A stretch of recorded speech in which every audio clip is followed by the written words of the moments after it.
Hi, hello, good morning, good afternoon, and perhaps evening, depending on where you are joining us from.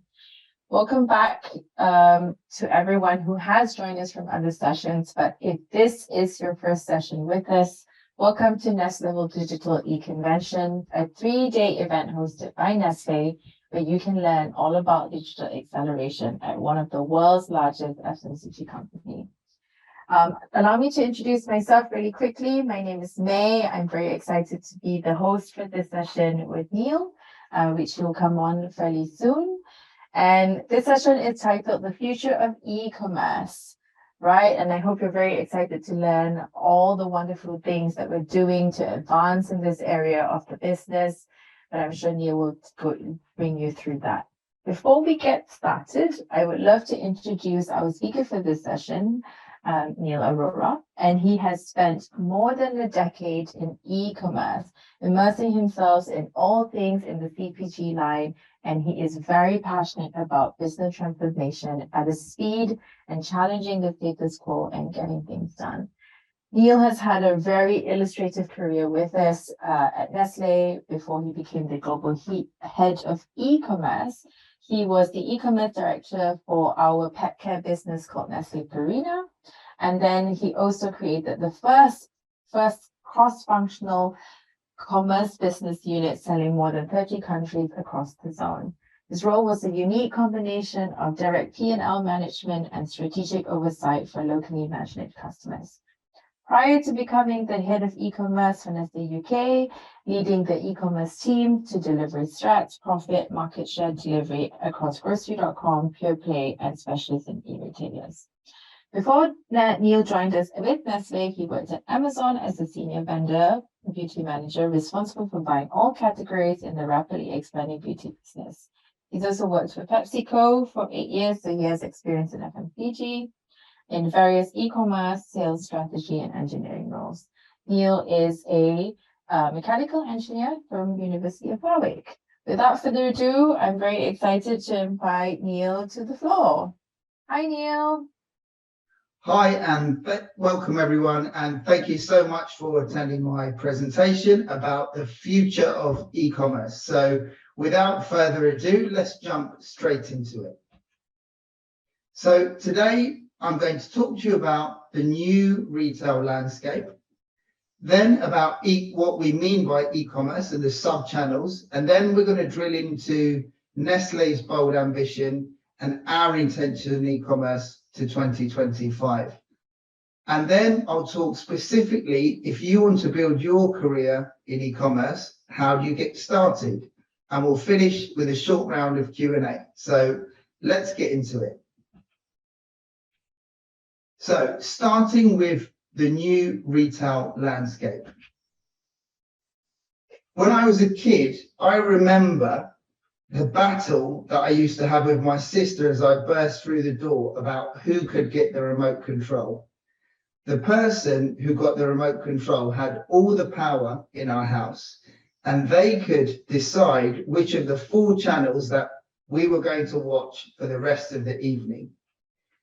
Fast forward 30 years later, yes, I really am that old, you will see that actually you can watch what you want, when you want, and where you want it. And indeed, this is the expectation that consumers have today. And this is what they expect from their shopping. And this is what they expect from Nestlé. So what does that mean for Nestlé? And what does that mean for e-commerce and e-commerce generations? So within e-commerce and within the trade itself, the trade started off, and you will recognize this, I'm sure, in your own markets, with fragmented outlets. So independent trade could be mum and pop stores, which are local and independent. From there, we moved towards chain concentration, where we had the modern trade, so big retailers like Walmart, like Tesco, and they had the scale to operate both nationally and internationally. moving into the early 2010s, we saw the mass emergence of e-commerce. And here you see what we call Generation 3 e-commerce, which is about different business models, which I'll talk about today, such as bricks and clicks, or pure players such as Alibaba and Amazon. And here, in this word that we created, which was omni-channel, it was about driving a seamless experience online and offline. What we see today in certain markets like China and others in your area is what we call channelless. And this is where the e-commerce and sales and marketing are much more closely related. You have algorithm-led growth and you have end-to-end data-driven ecosystems. The key challenge for us is our speed to market as the things are happening in real time. And also, when you think about it from a global perspective, we have different markets at different stages of this evolution. So depending on where you're watching me from today, you may see your market in different generations, or indeed a mixture of different generations, but you can see what's coming next. The future indeed is what we call channels. So what do we mean by that? So let's dive into the e-commerce sub-channels. And the key thing to say here is that e-commerce is no longer one homogeneous thing. Indeed, it is a mixture of different business models. So the new landscape that we talk about, we see different models. So bricks and clicks, pure players, marketplace, LMDI. By this we mean last mile delivery intermediaries. You may know them as quick commerce players, social commerce, and then direct to consumer, both of which I know are really important in your part of the world.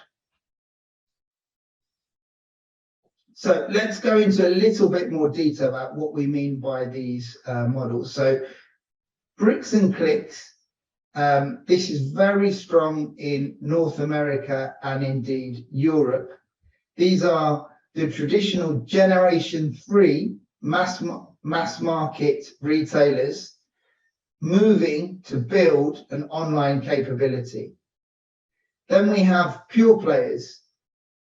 These are businesses that were born in the time of e-commerce, those Generation 3 businesses where they exclusively sell online, but increasingly we see in recent years them also building offline capabilities. Then we have marketplaces where you have the website or app facilitating the sale of a third-party seller on that marketplace. And of course, we see you see the Alibaba logo there, but these retailers can oftentimes be marketplace players and pure players as well. When we think about the next set of business models, we see last mile delivery intermediaries.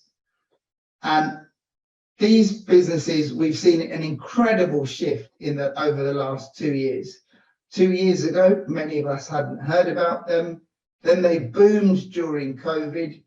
And now we're seeing consolidation in this space, and we're seeing their growth slowing as they search for greater profitability and more sustainable growth.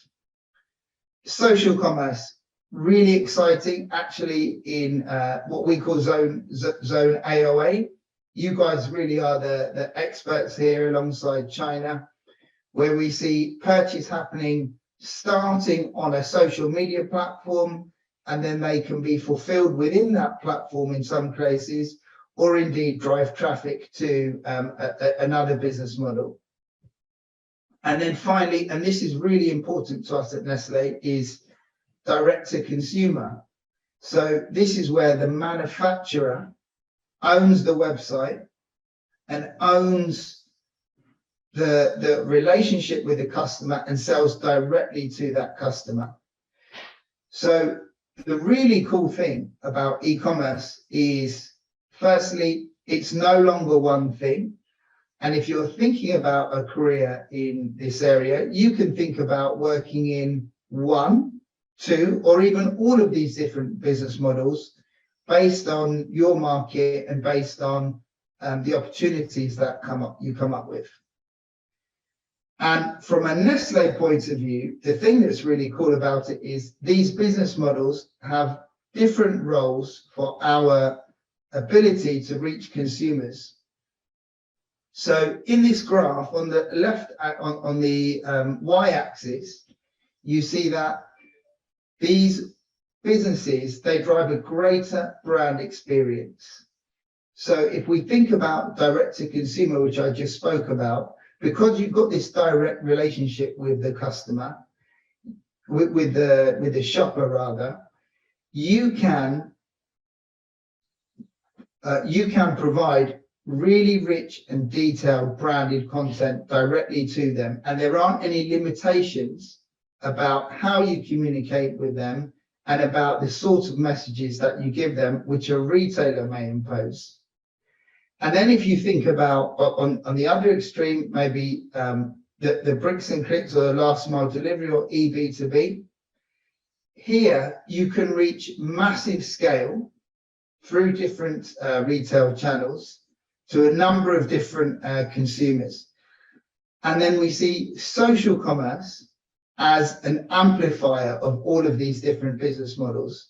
So social commerce can be used either as a standalone channel itself or as a way to pick traffic up from social platforms and drive them directly to our products on retailer websites.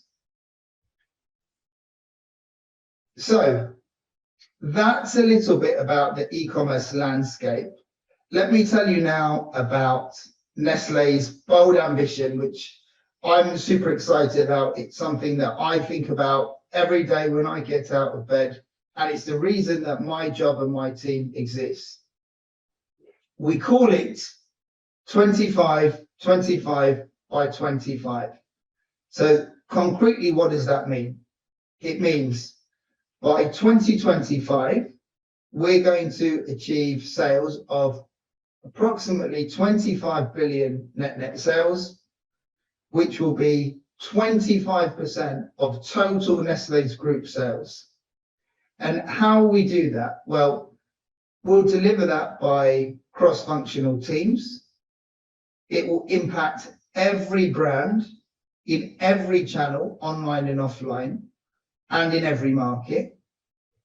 It's going to form a key part of everybody's role. And in order to do it, we need to pioneer to find new sources of growth such that we achieve this bold ambition, which will be one of the highest in FMCG and certainly the highest in food and beverage. So what's our roadmap to get there? So actually today we've already got a very sizable e-commerce business at Nestlé. Certainly this year we're expecting sales in excess of 13 billion. So how we get all the way to 2025 and what opportunities will that create for us and indeed for you? So the first thing to say is that we will get a benefit from the natural switching of shoppers. So as consumers around the world become more and more digitally savvy, they're increasingly choosing digital channels, and we will get a benefit from that as an e-commerce team. But we want more than that, and we want to get more than our fair share of this growth opportunity that we have. So we'll do that through best-in-class execution. And the best-in-class execution will be enabled through our strategy, which I'll talk about on the next slide. Then beyond that, it's about building strategic partnerships with the people that we think are going to be the winners in the coming months and the coming years. And this creates lots of different career opportunities as we build growing customer teams and growing teams which are helping us grow with these strategic partners. And then finally, and this is super cool, it's about building new business models. So when I think about our e-commerce business three years ago, we couldn't possibly have thought or envisaged about some of the businesses that we have today and the incredible scale that we have. So a couple of examples you see here. One is Tails.com, a personalized nutrition pet food, which was built in the UK and is now scaling across Europe. And another one is a business-to-business platform called Nestlé Cerca de Ti, based in South America. And this is a way that small mom and pop stores can buy directly from Nestlé to fulfill their needs to run their stores. So by combining these different building blocks, we're feeling really good about getting to our 2025 ambition.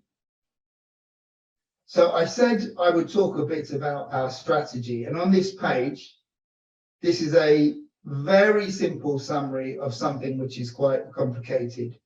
So in the triangle at the top, you see our ambition. Beneath that, you see the different business models and routes to market, which I just spoke about, the sub-channels of e-commerce. And beneath that, you see the 5 pillars of our e-commerce strategy. Let me talk about each of these briefly. So the first one is customer and partner management. And this is a bit about my job, and indeed any job at Nestlé, which I love. This is about going out, talking to customers, building relationships, deeply understanding their needs and their strategies, and then building a plan such that Nestlé's portfolio, Nestlé's brands, and Nestlé's ways of working can achieve the most for both relationships. And specifically for e-commerce, this is indeed different for our versus our offline customers. The needs of these customers are different in terms of how we ship to them, in terms of some of our commercial terms, and how we invest with them as well. The second one is about product portfolio and pricing, and this is a absolute passion of mine. Our e-commerce customers are different, and sometimes they need different packaging in order to operate more seamlessly through their supply chain. Is also our pricing is very, very visible online, much more than it was a few years ago offline, and therefore managing that to maintain the health of our brands is really important. Is flexible operations, and supply chain is critical to the success of e-commerce business. The reason that people shop online is for convenience and speed. And when retailers are taking on the responsibility for that convenience and speed, it comes at a cost to them, or indeed in a direct-to-consumer world, it comes as a cost to us. So we have to work all the time to improve the efficiency of our supply chain, to improve the sustainability of our supply chain, and also reduce the overall cost of the operation such that we can still offer a great service to our customers. And then the last two, which I'll talk about together, digital shelf and shopper engagement. The thing to think about here is, how do we build demand such that shoppers, when they're out in the shopping space, or indeed they're considering what to buy, maybe what to eat tonight, Nestlé is present and we drive traffic to our products and to our product detail pages on retailer websites. And digital shelf is about, when they get to our product detail page, how do we ensure that we have got the best information, the best content, the best imagery, such that shoppers would be really happy to add our products to their basket and check out and have it delivered to their home. So could talk about this for a very long time, but that's a high level overview of our strategy. Let's move on. So how does one get started in e-commerce? So one of the things I absolutely love about my job is I get to do lots of interviews. I get to talk to people inside and outside of Nestlé on a regular basis. And our conversations often start, hey, Neel, I'm really passionate about e-commerce. I'm really, really excited about having a career there. And I'm really interested in joining Team X at Nestlé. Now, my first question back is always, firstly, that's fantastic, and I'm really happy to hear it. Tell me, what have you done about it? And the answer of that person is a really good signal as to how serious and how committed they are to doing it. So what can one do if they're wishing to start a career in e-commerce?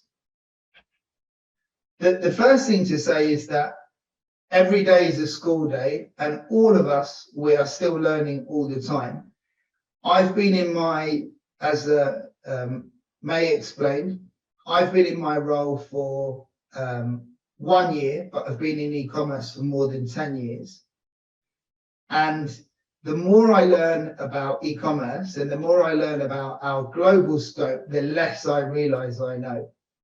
So I would really encourage you to read, to follow key companies and subscribe to emails, to use LinkedIn as a fantastic tool, to learn about e-commerce, and to follow companies that work in this space, such that you can keep your knowledge up to speed. The second one is about following the growth. And a little story I'll share with you. I was at PepsiCo for 8 years, as May explained. I was very happy there. And I had an opportunity to be promoted, but it would have been in an area that was declining. So I took the very hard and difficult decision to leave PepsiCo and leave because I would also lose my e-commerce role at PepsiCo and join Amazon.co.uk. And I've continued to take on difficult assignments in fast-growing areas since then. And in terms of building a career, being really clear about where the growth is, and then positioning yourself to work in these areas is a fantastic way to accelerate your career. So earlier, when I spoke about the different e-commerce business models, it's really important that you understand your market, you understand who are the key players, who are the key ones that are growing, and you position yourself to work on businesses that are going to work closely in this high growth area. The next one is making connections and asking for help. So I'm always really impressed by people who are not afraid to ask for help. And it's really, I would say early in my career, I wasn't so good at that. But reaching out to contacts, asking people for direct career advice, making connections in the industry. The world is a big place, but actually within a world like e-commerce, it's relatively small. And some of the connections that you build, they will be your friends, your colleagues for many years to come. And then finally, the most important thing, just get started. So the people that impress me the most when I interview them are those people that have played. They've taken that interest they had in e-commerce or indeed digital, and they've turned it into a personal passion of theirs. It could be something, pretty basic, like selling some secondhand items on a marketplace, or it could be having their own social media channel where they're testing different things, or running some events in Facebook and using some of the traffic tools. But this is a job and this is a career that you don't learn at university. You learn by doing. So anything that I learned at university, or indeed much of the stuff that you learn or are learning at university, will be obsolete in just a few years' time. So those people that have this bias to start to play, to start to tinker, and to start to learn, it's a fantastic way to get started. So when you have that conversation with a prospective employer about what experience have you got, you can say, I don't have any direct experience yet, but I've done this and I learned this, and I've done this and I learned this, and that's why I really want to build a career here. So that's it from me. I hope you found the conversation interesting. I hope you found it useful, and look forward to any questions. Thank you, Neel. I definitely found that really interesting and insightful. And I definitely then now want to start a career in e-commerce. Hopefully everyone else. We'll talk about that later.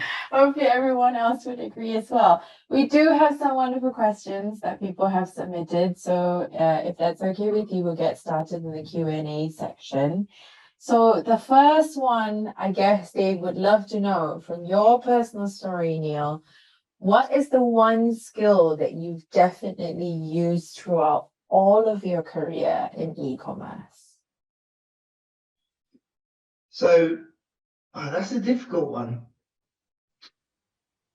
Can I, if I may, I'll take two.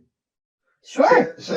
So one is just the curiosity.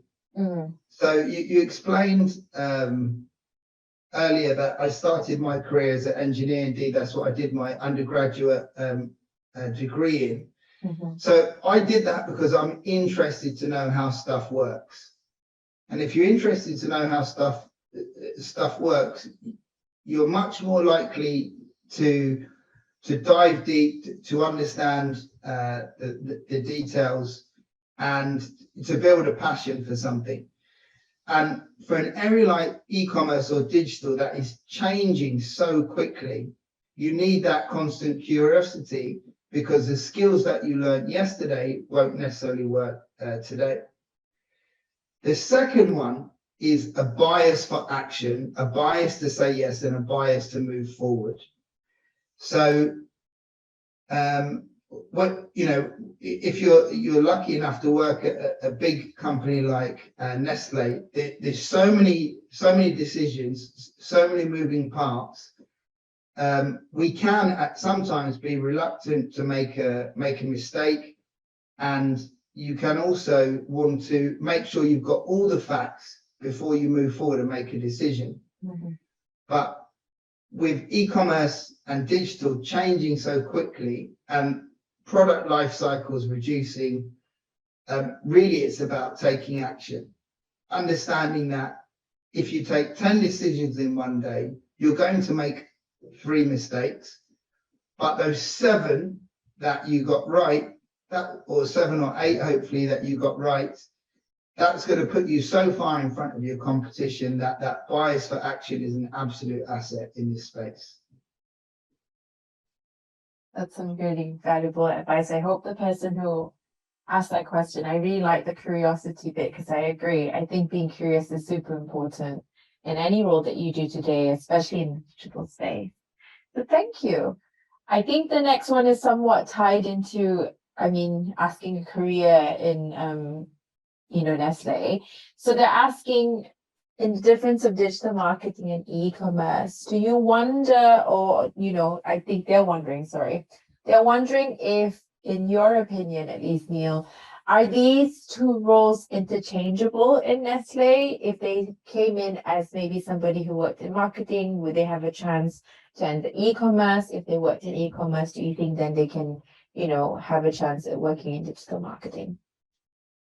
So absolutely yes, and I think this is the really cool thing about a company like Nestle. We have different types of roles. So in a smaller market, you may have a role where you're given responsibility for both, because the team is relatively small and they're looking for someone who can manage the whole spectrum end to end, and there's limited resources about how many headcount they have.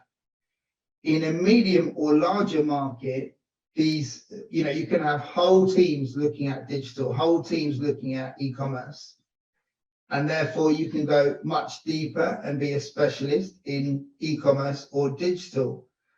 But then from a leadership perspective, it's really important to have an understanding of both. And I would certainly, recommend and advocate people to move between the two, to get a full understanding of what it takes to build brands and sell them well. Okay. So the thing here is that you definitely can, if you're interested into seeing what sort of opportunities. I mean, you came in as someone who had a engineering degree, so you can definitely see your opportunities here. So don't worry about that. Okay, next question is that this person has not worked in e-commerce, but they would very much want to. However, when we're being recruited, it said it's a compulsory to have an e-commerce experience. How can someone showcase their e-commerce experience to, in their resume or something? I think you mentioned that just now, right, in one of your presentations as well. And are they like an easier way to make sure that you stand out during this application period? So it's a great question, and by the way, I just wanted to say for the person who asked that question, I completely empathize, because there is this vicious cycle of needs experience. I don't have the experience, and then I never get the job, so I never get the experience, and somehow you're stuck at first base. I remember interviewing a guy 5 years ago, and he was desperate to work in e-commerce, desperate to get an international move, and he had no e-commerce experience. And in his market, which had very low e-commerce experience, the opportunities were few and far between. So he told me he was passionate, and I asked him the question, and he told me that he'd set up his own website selling t-shirts, right? He didn't know anything about t-shirts, but he wanted to understand end to end what it takes to build a brand. How do you drive traffic to the website? How do you manage fulfillment? And what I can say is, from talking to him for 5 minutes, he really got it. He knew everything about going to the post office and delivering to customers, and what if you get the postcode wrong? So what I would say is, anything that you can do, now that's quite a big investment, but there's other smaller things a person can do. And anything that you can do, that will be the thing which I would hope gives you that opportunity when you're in that interview situation, that puts you above all those other people who are saying, I'm really passionate about working in e-commerce or working in digital, because you've gone that little bit further, you've been there, you've done it, and you've got an understanding of this world. He got the job, by the way. Ah! I think it's a good thing to also know that, we do learn our best when we're doing, right? Okay, we have about 3 more questions for the rest of this Q&A session. The next one is that where is the biggest growth for e-commerce in terms of business and geographies for Nestlé? What would you think? So it's complicated because it varies by business model. So in terms of biggest growth, actually it's in zone AOA and zone LATAM. So when earlier I was talking about getting to 25% of our total group sales by via e-commerce, actually there's certain markets where we're pretty close, but other markets, and zone AOA is one of them, where the infrastructure isn't there yet. So because the trade isn't organized, because some of the big global players aren't there, and there's a much more fragmented trade in many of the markets, it's much lower. So the really cool thing is we're in that explosive growth phase where you're seeing 20, 30, 40, 50, in some markets, 100% growth. That is really fun. And that's also where lots of new opportunities come up. Okay, good to know. So the next question is 25/25/25. I don't know if that's a formula for something. Is it already a reality for some business and geographies in Nestlé? Yes, so some categories, so Petcare, coffee, and some markets, China, North America, UK, Korea, we see this very high e-commerce propensity from shoppers. And then there's other markets and other categories. For example, confectionery, which we see a much lower e-commerce intensity. So this shows, again, it's somehow related to the opportunities, because in those big markets, you see those very big senior leadership roles with specialist roles underneath them.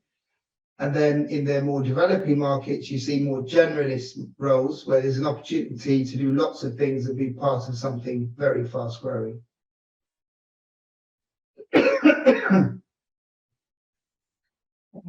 UK. Okay, we have one final question. So the last question that we have is that, do you think that we have all the things that we need to achieve the Nestlé ambition on the 5 pillars that you presented? For example, what does it mean to have a flexible operation in e-commerce?